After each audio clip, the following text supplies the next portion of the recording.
Delphine Jubilard serait-elle toujours en vie?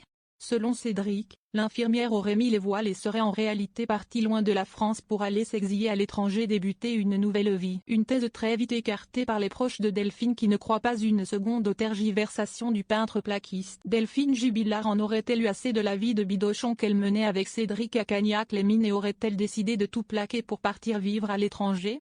Si est une thèse qui avait effectivement été avancée peu de temps après la disparition de l'infirmière d'Albi, qui n'a plus donné signe de vie depuis la nuit du 15 au 16 décembre 2020. François Vignol, journaliste de police-justice pour M6, avait expliqué pourquoi ce scénario de disparition volontaire avait été jugé probable par certains enquêteurs après les propos du peintre plaquiste de 34 ans à l'arrivée de la police dans leur maison du Tarn. Le lendemain de sa disparition, Cédric Jubilard serait ainsi montré particulièrement inquiet et angoissé par rapport à la disparition de sa femme et aurait évoqué avec beaucoup de détermination cette hypothèse. Elle serait partie à l'étranger en envoyant une carte postale en disant tout va bien, raconte François Vignol, ajoutant que la maman de Louis et d'Elia serait partie avec son livret A et en avait eu marre de sa vie et marre de ses enfants. La thèse de Cédric a cependant très vite été balayée par les amis et proches de Delphine qui adoraient ses enfants selon eux. Elle venait d'avoir une fille, elle avait un métier qu'elle adorait, explique le journaliste sur M6. Une voisine interrogée par la chaîne a même déclaré « Ses enfants si estiques, je ne la vois pas partir et laisser ses enfants,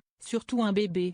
En effet, au moment de sa disparition, la petite Elia n'avait que 18 mois et son fils était âgé de 6 ans. Une thèse peu probable d'autant que Delphine née au Saguel avait elle-même perdu ses parents très jeunes et ne souhaitait pas faire vivre un tel traumatisme à ses si bizarre. Concluait la voisine, pas du tout convaincue par la thèse du départ volontaire de l'infirmière qui travaillait dans une clinique d'Albi. Cédric Jubilard reste présumé innocent des faits qui lui sont reprochés jusqu'au jugement définitif de cette affaire.